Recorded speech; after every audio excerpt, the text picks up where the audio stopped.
감독님이 그 만약에 그 제작비가 그냥 무제한이고 배우도 내 맘대로 쓸 수 있다 이러면 어떤 영화 진짜 찍고 싶으신지 그게 궁금합니다. 항상 돈 없는 것만 생각해가지고요. 무제한은 아직 생각을 못 해봤는데요.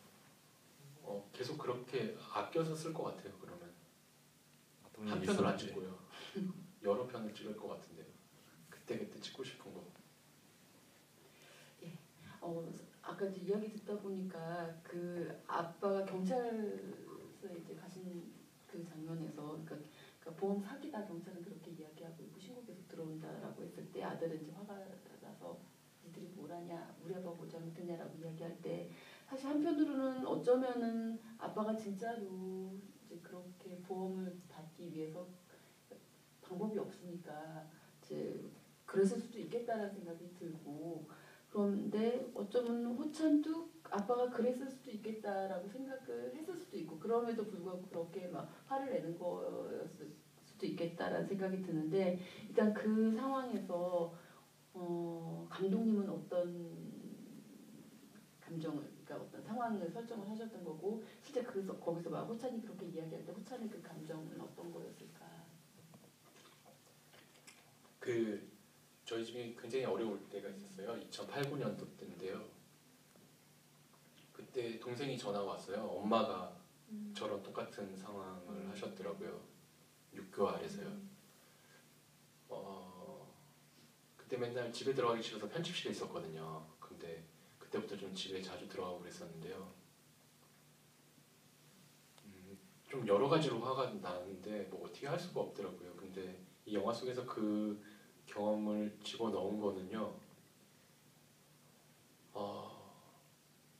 정말 끝인 것 같아요. 그게 어떤 힘든 거에 그 얘기를 들었을 때도 그렇고 이렇게까지 우리 집이 힘든가 우리 상황이 힘든 건가 뭐 이런 생각이 들었었던 것 같고 아마 강호찬도 그렇게 생각하지 않은 이런 상황이라면 그렇게 생각하지 않을까였을 것 같아요. 결국 그렇기 때문에 어떤 선택을 할 수 있냐면 하고 싶은 걸 하게 되는 선택을 하게 되는 것 같아요. 그게 되게 조금 다른데요. 이렇기 때문에 뭐 이 집을 위해서 이런 선택이 아니라 반대로 어차피 이런 거 정말 하고 싶은 거 한번 제대로 하는 거 보여주고 싶다는 생각이 들었던 것 같아요. 전 그래서 지금까지 여기 있는 것 같거든요. 그러면서 계속 더 열심히 뭘 준비하고 노력하고 했었던 것 같은데요. 호찬이 만약에 그런 상황이었으면 그러지 않았을까라는 생각이 들고 그리고 반대로 누리 때문에 그 분노를 거기다 풀 수도 있는 것 같다는 생각도 많이 들었어요. 그러니까 전혀 엉뚱한 거에다가 근데 나와서 아빠가 막 사과하고 뭐 그렇겠죠. 그 시간이 처음엔 밤으로 갔다가 지금 매직아워에 나오거든요. 뭐 그런 시간들이 생략은 되었지만 정말 많은 생각을 하게 되었을 것 같아요. 호찬이 그것 때문에 또 회사를 나가지 못하는 어떤 상황이 됐을 수도 있을 것 같고요. 좀 여러 의미가 있었으면 좋겠다였던 것 같아요. 딱 단순한 그 센 사건이 거의 그거 빼놓고는 뭐 큰 게 없죠. 그 횟집 장면 하나 있고요. 그거예요. 그래서 이 영화 속에서 거의 뭐 하루에 뭐 20씬씩 찍고 그랬는데 저 경찰서 장면만 하루에 찍었고요. 횟집 장면 하루에 찍었고 엔딩 장면 하루에 찍었어요. 그거는 그 세 장면을 그렇게 찍고 싶었었어요. 그 세 장면 때문에 이 영화를 하게 된 걸 수도 있는 것 같아요. 알겠습니다. 예, 또 손 들어주시고요. 시간이 이제 많이 지나가고 있는데요. 하나 좀 더 질문드리면 그 백종환 씨죠. 주연 배우 맡으신. 그러니까 이제 이분 어떻게 캐스팅하셨는지 좀 궁금하고 왜냐하면 영화 속에서 일단 표정이요. 이게 연기였는지 원래 이분의 표정이었는지 좀 궁금해지는 것이 약간 썩소? 뭔가 어색한 미소? 그러니까 그 직장 안에서 자리 잡기 위해서 뭔가 좀 이렇게 맞추다 보니까 자기 옷이 아닌 것 같은 옷을 억지로 걸치고 있는 것 같은 그 어색함이 이제 그런 표정에 자꾸 드러나는 것 같은데, 근데 가면 갈수록 그 미소가 점점 더 어색해진다라는 느낌이 들어서, 그래서 실제로 좀 그 연기나 이런 거에서 어떻게 좀 논의를 하셨었는지 좀 궁금하고, 그 배우의 어떤 점을 좀 이렇게 잡아서 감독님께서 배우를 캐스팅하셨는지 궁금하고요. 일단 시나리오를 썼을 때 뭐 인상 같은 거는 박해일 같은 얼굴이었죠. 그냥 무색무취였었는데요. 이게 현실적인 부분에서 들어가다가 이런저런 배우들을 만났는데 뭐 매니지먼트 배우들도 포함해서 뭐랄까 뭐 특색이 없다라고 해야 되나요? 그렇더라고요. 근데 이 친구를 만났는데 얼굴은 되게 센데 목소리는 여리여리하더라고요. 그게 좀 재밌었어요. 그리고 짓을 해서 막 사람 쏴 죽이는 역이었었거든요. 그런 느낌도 좀 좋았던 것 같아요. 그러니까 뭐랄까 어떻게 보면 악당처럼 생겼는데 어떻게 보면은 뭐랄까 그냥 바라볼 수 있는 주인공이잖아요. 그렇게 센데 여리여리한 목소리가 좀 선택지가 별로 없는 상황에서의 최선이라고 생각이 들었었어요. 그때 당시에는 뭐 어떤 디렉팅을 한다기보다도 그냥 최대한 많이 자기가 편한 옷을 입게 계속 얘기를 나눴던 것 같아요. 그러니까 그 표정은 그럼 원래 이제 그 배우예요. 잘 모르겠어요. 왜 어떤 표정인지 모르겠는데요. 그냥 저도 인상 좀 피라고 막 얘기했을 것 같은데요. 좀 그런 얼굴들인 것 같은데요. 그냥 평소에도 그렇게 뭐 밝은 얼굴은 아니에요. 예, 알겠습니다. 예, 이제 아마 시간이 거의 다 돼가고 있는 것 같아요. 한 10분 정도 더 남은 것 같은데, 혹시 이제 뭐 질문 있으시면 갑자기 마이크가 뒤에 분 먼저 하시도록 할게요. 네, 안녕하세요. 영화 잘 봤습니다. 감독님이 약간 애드립을 좀 많이 집어넣게끔 했다고 하셨는데요. 그 애드립이 생각보다 상황에 접하게 되면 배우들이 하기가 힘들다고 들었거든요. 근데 어느 정도의 애드립을 그 영화에 집어넣는지도 궁금하고, 가장 많이 애드립이 들어간 장면이 뭔지도 좀 궁금하거든요. 일단은 직장 생활이 시나리오에 있으니까 시나리오에 주인공 빼놓고는 아무것도 없어요. 한영미부터 해가지고 그 뒤에 있는 사람은 아예 묘사가 안 돼 있는 거죠. 그러니까 다 만든 거예요. 최소로만 적혀 있는 거고요. 그러니까 대신에 애드립을 무조건 바로 가서 찍기 전에 애드립 하세요 뭐 이런 게 아니었었고요. 그 전 리딩할 때부터 계속 얘기를 했었던 것 같아요. 이때는 무엇을 할 거면 일단 배우들을 계속 첫 번째 리딩할 때부터 계속 옆에 있었거든요. 왜 나는 안 적혀 있는데 불렀냐고 하면 이제 여기 적혀 있진 않지만 다 계신다고 이러면서 이제 직업만 얘기를 한 거죠. 어떤 직위, 어떤 뭐 예를 들면은 뭐 담당 업무가 있을 거 아니에요. 뭐 지방 이전 무슨 이전한데 뭐 전기 공사를 하는 분이다. 뭐 이런 식으로 해가지고 첫 번째 그렇게 리딩할 때 조율을 했었고요. 두 번째는 그 회사로 하루 전날 들어갔어요. 들어가서 영화의 모든 장면을 다 했죠. 리허설이나 위치나 카메라 포지셔닝이나 스태프들도 뭘 찍어야 될지 몰랐었거든요. 왜냐하면은 지문이 뭐 없는데 배우는 가득가득이니까.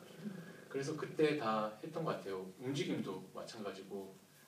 그러면서 더 재밌게 움직여보라고, 더 빨리 움직이라고. 여기 그럼 이거 하는 게 어떨까요? 뭐 계속 이런 식의 얘기였어요. 거기서 이미 영화가 다 나온 것 같아요. 그러니까 그게 애드립인 거죠. 애드립이 대사가 된 상황이라고 해야 되나요? 그냥 직원이 된 거죠 거기서. 배우들이 어쨌든 직업을 그런 직장 생활을 해본 적은 없잖아요. 근데 그 대사들이나 이런 물론 이제 상황에 몰입돼서 이제 상상하고 뭐 간접 경험도 하시겠지만 그런 상황들이 굉장히 디테일하고 이렇게 살아있다라는 느낌이 들어서 저는 좀 이렇게 어느 정도 좀 구체적인 물론 애드립이 있다 할지라도 상황에 대해서는 아주 좀 디테일한 논의들이 있었지 않았을까라고 생각을 했는데 그건 아니었던 건가요 그러면? 디테일한 부분들도 있었죠. 꼭 살려야 되는 대사들. 예를 들면 송은혜가 케이크 갖다 주는 거 같은 거예요. 그런 상황에서 오히려 더 편집이 된 거죠. 그런 대사들은 편집이 되졌던 것 같고 뭐 그 신입 인턴 들어가고 나서 뭐 이런 대사들 있잖아요. 그러니까 호찬의 감정을 건드리는 대사들은 다 있었던 것 같아요. 그런데 그 대사가 더 맛깔스럽게 나기 위한 움직임들 있잖아요. 아니면은 되게 플랫한 어떤 내용인데 이거를 조금 더 입체적으로 보여주기 위한 것들, 동선들이나 뭐 뒤에 시츄에이션들 있잖아요. 전화 받는 거, 뭐 이런 것들이 다 들어온 거죠. 그 특히 뭐 조현우 이런 사람들은 시나리오에 한 줄도 없었거든요. 그런데 계속 있거든요. 거기 뭐 술 마실 때도 계속 자고 있고 뭐 이건 왜 자기 회차는 왜 이렇게 많냐고. 그런데 뭐 그런 상황이었던 것 같아요. 그 뭐 역할이 없거든요. 근데 옆에서 추임새 넣고 뭐 이런 건데 그게 다 만들어진 거죠. 쉽진 않았을 것 같아요. 근데 테이크는 몇 번이나 가셨나요? 그럼? 뭐 그때그때 다른데요. 그 사무실 장면이 총 4회차에 찍어야 되는 상황이어서 영화의 한 70% 정도 되는 장면이니까 꽤 많이 거기에 특히 엔딩은 하루를 다 찍어서요. 3회차 정도의 그 사무실 장면이 다 들어간 거여서 계속 롱테이크로 훑어대는 시기였던 것 같아요. 네, 이제 거의 시간은 거의 다 돼가고 있고요. 아까 한 분 더 손 드신 분이 계셨던 것 같은데, 그쵸? 예. 횟집에서 물고기의 머리를 자르는 장면이 나오는데 거기서 호찬이 무언가를 결심한 건지 아니면 단순히 그냥 인서트인지 궁금합니다. 아까 필름 끊긴 느낌을 주고 싶었거든요. 그게 이 영화에서 계속 관찰하듯이 보고 있는데 그 샷만 POV예요. 시점샷이거든요. 어떤 느낌이냐면 그냥 필름이 끊긴 건지 안 끊겼는지 모르는 상황을 만들고 싶었어요. 호찬 입장에서. 필름이 끊겼다고 말을 하잖아요. 나중에. 그렇게 보여줄 수 있는 게 무엇일까 했을 때 POV였고 전혀 생뚱맞은 생선 자르는 걸 집어넣은 거거든요. 좀 그게 빠져나갈 구멍이라고 좀 생각을 했던 것 같아요. 왜냐하면은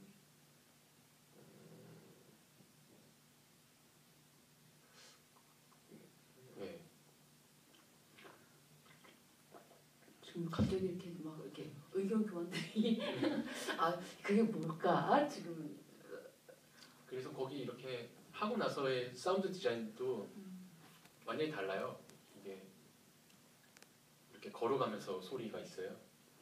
더 하울링 주고 물속에 있는 것처럼 줬으면 좋겠다고 하고 안보도 더 어둡게 하고 밝은 데 더 밝게 하고 횟집을 따라가게 하고 그것도 한 테이크로 같이 올라가 버리거든요. 카메라가. 이게 보통 최대한 평지에서만 하는 게 아니라 이게 다다미처럼 이렇게 신발 벗고 가는 데인데 그냥 올라가게 했어요. 카메라를. 그냥 깊숙이 그냥 들어가고 뭐 이런 것들이 그냥 그전 했던 거의 톤이랑 좀 다르게 갔던 것 같아요. 알겠습니다. 마지막으로 저는 좀 그 노조 지부장, 그 캐릭터에 대해서는 좀 어떻게 별로 이렇게 매력적이지 않게 보이는데 어떻게 생각하셨나요? 저는 너무 아쉬운 캐릭터 중에 한 명인 게 노조 지부장인데요. 대사 좀 웃긴 대사들이 많았고 뭐 전문대 나오고 뭐랄까 이런 기관에 있을 법하지 않은 사람이었으면 좋겠다는 생각이었었거든요. 진짜 뭐 유치한 사람 있잖아요. 유치하면서 귀여운 사람이었으면 좋겠는데 귀여운 게 많이 빠졌고요. 좀 그랬으면 좀 이렇게 있으면 좀 유치한데 귀엽고 막 이런 사람이었으면 좋겠다였었어요. 그냥 조직에 있을 때 꼭 그런 사람 있잖아요. 뭐 같은 사람. 꼭 이런 사람 있잖아 하는 것 같은 사람이었으면 좋겠다였어요. 그런 캐릭터가 노조 지부장이었고 이것도 또 회사 얘기랑 또 겹쳐지는데 노조라는 게 좀 의미가 없다라는 느낌을 좀 많이 받았거든요. 특히 이런 공공기관이나 뭐 이런 데는 그런 것도 좀 재밌구나 뭐 이러면서 봤었었는데 뭐 그런 인물이었으면 좋겠다였죠. 예. 좀 아쉬워요. 그 귀엽고 좀 재밌고 더 이랬으면 더 풍부해졌을 것 같아요. 영화가 많이 편집됐거든요. 약간 좀 시니컬하고 부정적인 모습이 좀 많이 부각이 되면서 그 의도했던 그런 부분 한쪽이 조금 적었던 것 같아요. 그래서 어쨌든 노조 지부장이라는 타이틀을 가지고 있는 캐릭터와 부장이 이제 약간 좀 대립하는 상황 회사에서 그랬을 때 분명한 것은 그 부장에 대해서는 약간 아버지를 보는 듯한 그런 느낌이 없잖아 있다는 생각이 이제 들었고 감독님 설명 들으면서 좀 더 그 느낌이 좀 분명해졌지만 그러면 이제 그 노조 그 지부장은 어떻게 보는 걸까라는 생각. 그래서 왜냐하면 사실 어쨌든 한국에서 뭐 독립 영화들도 그렇고 영화들이 그런 이제 캐릭터에 대해서 사실 좀 조심스럽잖아요. 그러니까 완전히 부정적으로만 그려되는 것도 사실 좀 부담스러워 하시는 것 같고 그랬을 때 이 감독님 이 영화 속에 나타나는 캐릭터는 상대적으로 조금 좀 그 말씀 들어보니 두 면 중에 하나가 조금 이렇게 억눌러진 그런 느낌이 드네요. 그리고 이게 영화가 어떻게 보면 제 또래 친구들한테 들려주고 싶은 이야기라고 생각이 들었었고요. 그래서 다양한 사람들이 이 회사를 다니는 사람들이 호찬에게 어떤 젊은 세대한테 들려주는 이야기를 이 영화를 통해서 보여주고 싶다는 게 있었어요. 예를 들면 부장이 설득할 때의 모습은 부장이란 캐릭터가 그 젊은 세대한테 이야기할 수 있었은 느낌이면 좋겠다였었고요. 그리고 한영미가 또 얘기할 때는 한영미라는 캐릭터가 호찬한테 젊은 세대한테 들려줄 수 있는 느낌. 노조지부장 이 옥상을 걸으면서 쭈쭈발발면서 할 때는 그 노조지부장이란 캐릭터가 젊은 세대한테 들려줄 수 있는 이야기. 뭐 부모님이 호찬 부모님이 젊은 세대한테 들려줄 수 있는 이야기. 호영이 젊은 세대한테 들려줄 수 있는 이야기. 이렇게 해서 좀 입체적으로 선택하는 데 있어서 생각할 수 있는 영화가 되면 좋겠다였었거든요. 그런 큰 틀의 느낌을 갖고 시나리오를 쓰게 되었었는데 반대로 또 그게 꼰대 같지 않게 보이는 것도 되게 중요했었는데 그런 것들이 조금 다음에 할 때는 더 잘할 수 있을 것 같아요. 시간이 좀 풍부하고 그러면 좀 여유 시간이 있고 그러면 뭐 그런 부분이 좀 아쉽죠. 그게 되게 편면적이 되어버린 것 같아요. 예, 말씀 듣고 나니까 조금 더 잘 이해가 되는 것 같습니다.